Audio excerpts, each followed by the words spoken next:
उन्हाळ्याच्या सुट्टीसाठी खास पुण्यावरून झाले मुलींचे आगमन आणि प्रज्वल बघा किती खुश झालेला आहे.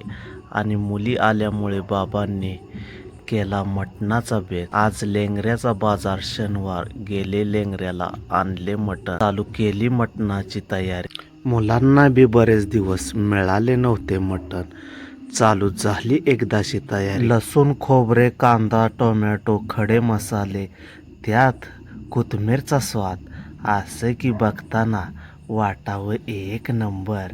मुलींसाठी खास सूप बनवले. मुलींना सुपाची चव अतिशय आवडते.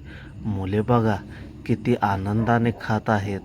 पुण्यात ओरिजिनल मटण असे मिळतच नाही, त्यामुळे खुश झालेल्या आहेत मुली.